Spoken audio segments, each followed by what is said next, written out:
پیدا ہوتا ہے کہ منو پوجتے کس کو تھے. کوئی کہتا ہے کہ شیو کو پوجتے تھے، لیکن ان کے پاس علم نہیں ہے. بہت کم لوگ یہ بتاتے ہیں کہ منو کچھ نہیں تھا دنیا میں، وہ اوم کو پوجتے تھے. میں نے کہا اوم کون ہے؟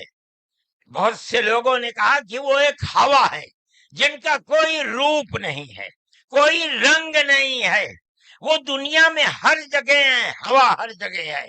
انہوں نے آسمان بنایا، انہوں نے زمین. میں نے کہا کہ ارے بابا، انہی کو تو ہم اللہ کہتے ہیں، انہی کو تو تم ایشور کہتے ہو، اسی کو تو ہم اللہ کہتے ہیں. فارسی بولنے والے خدا کہتے ہیں، انگریزی بولنے والے گاڈ کہتے ہیں. اس کا مطلب یہ ہے کہ منو ایک اللہ، منو یعنی آدم، ایک اوم یعنی ایک اللہ کو پوجتے تھے. یہ ہمارے ملک کی تاریخ ہے. محمد سلیم نوری ہیں جو درگاہ اعلیٰ حضرت میں استھاپت مدرسہ ہے، اس کے وہ استاد بھی ہیں، وہ ٹیچر ہیں وہاں پر. ان کا یہ بیان صاف، انہوں نے اپنے بیان میں صاف کر دیا ہے، اس کی ریکارڈنگ ہمارے پاس بھی ہے ان کی. علیکم ورحمۃ اللہ تعالی وبرکاتہ. ابھی دہلی میں جمعیت کے ادھیویشن میں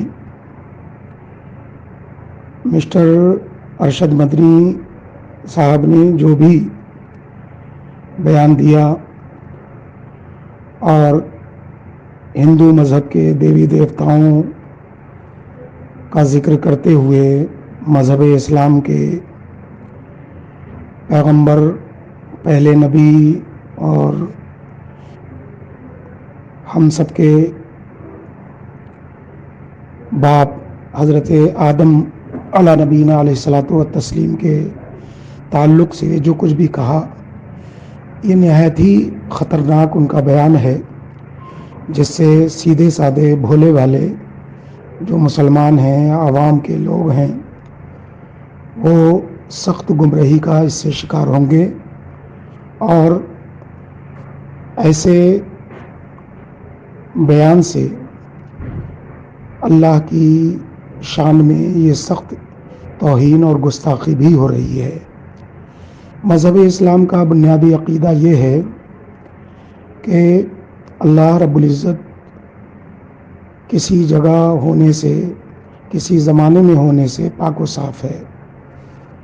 نہ اسے کسی نے پیدا کیا، نہ وہ کسی سے پیدا ہوا. وہ ہمیشہ سے ہے، ہمیشہ رہے گا، اور زمان و مکان سے وہ پاک ہے. اس کی تلنا ہوا سے کی کہ جس طرح ہندو مذہب کا یہ عقیدہ ہے، ان کے کہنے کے مطابق کہ اوم ایک ہوا ہے کہ جو ہر جگہ ہے، تو ہوا تو وہ ہے جسے اللہ نے پیدا کیا ہے، وہ مخلوق ہے، اور اللہ تو خالق ہے. تو مخلوق کی تلنا اللہ سے، خالق سے کرنا، یہ اسلام کے بنیادی عقیدے توحید کے بالکل منافی اور اس کے سراسر خلاف ہے. اس کے ساتھ ہی اللہ رب العزت کے لیے ہم کوئی بھی نام یوز اور استعمال نہیں کر سکتے. اس کے لیے بنیادی ضابطہ ہے اسلام کا کہ قرآن و حدیث میں جن ناموں کا ذکر اللہ کے لیے کیا گیا ہے، انہی ناموں کا اطلاق، انہی ناموں سے ہم اللہ کو پکار سکتے ہیں، انہی ناموں کا اطلاق اللہ کی بارگاہ میں کر سکتے ہیں. اسی طرح کچھ ایسے نام کہ جن کو اللہ کے لیے بولنے پر اجماع امت ہو چکا ہے، تو ان ناموں کا ذکر بھی اللہ کی بارگاہ کے لیے کیا جا سکتا ہے، اس کا اطلاق کیا جا سکتا ہے. اب ظاہر سی بات ہے کہ لفظ اوم جو ہے نہ تو قرآن میں ہے، نہ حدیث میں ہے، نہ صحابہ کرام، ائمہ کرام، تابعین کرام، اکابر امت نے اللہ کے لیے اس کو بولا ہے. تو مسٹر مدنی یہ اللہ کے لیے کیسے بول سکتے ہیں؟ یہ تو اسلام کی سراسر، مذہب اسلام کی سراسر یہ عدم اتباع ہے اور مذہب اسلام کا ایک طریقے سے مذاق اڑانا ہے، اللہ کی شان میں گستاخی کرنا ہے، عوام کو گمراہ کرنا ہے۔ اس سے تو مسلمان یہ سمجھیں گے کہ جو اللہ ہے وہی اوم ہے، جو اوم ہے وہی اللہ ہے۔ اب ظاہر سی بات ہے کہ یہ گمراہ کن عقیدہ ہے، اور پھر مذہب اسلام کی ہندو مذہب سے تلنا کرنے کی ضرورت ہی کیا ہے؟ اس کی آوشکتا تھی ہی نہیں، کیونکہ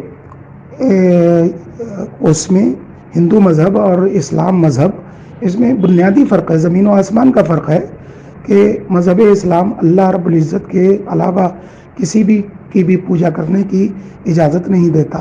اب انہوں نے اپنے بیان میں حضرت آدم کو منو کہہ دیا، تو منو تو مذہب ہندو مذہب میں، ان کے مذہب میں ایک پوجنیہ شکتی کا نام ہے ان کے عقیدے کے مطابق۔ تو حضرت آدم تو ہمارے یہاں پوجنیہ ہے ہی نہیں، حضرت آدم ہی کیا، اللہ کے علاوہ کسی کی بھی پوجا کرنے کی ہمارے مذہب میں اجازت ہی نہیں ہے۔ شرک کو تو مذہب اسلام ختم کرتا ہے۔ تو یہ بہت خطرناک بیان ہے، اور اس بیان پر فوری طور پر جو دیوبندی فرقہ ہے اور اس کا دیوبندی فرقے اور دیوبندی وچاردھارا کا سب سے بڑا کیندر ہے دارالعلوم دیوبند، اس کے فتویٰ وبھاگ کو فوراً سنجال لینا چاہیے، نوٹس لینا چاہیے، اور مسٹر مدنی سے وہ اپنے دیوبندی مذہب کے انوسار ان سے توبہ کرانا چاہیے، ان کو فوری طور پر اس پر بیان جاری کرنا چاہیے، اور اپنی استھتی اسپشٹ کرنا چاہیے دارالعلوم دیوبند کے فتویٰ وبھاگ کو کہ آیا وہ مسٹر مدنی کے بیان کو دیوبندی مذہب کا بیان مانتا ہے، دیوبندی فرقے کا بیان مانتا ہے، یا ان کا ویکتیگت اس کو بیان مانتا ہے۔ یہ اسپشٹ کرنا چاہیے استھتی دارالعلوم دیوبند پر، اس سے سوالات کھڑے ہو رہے ہیں۔ السلام علیکم۔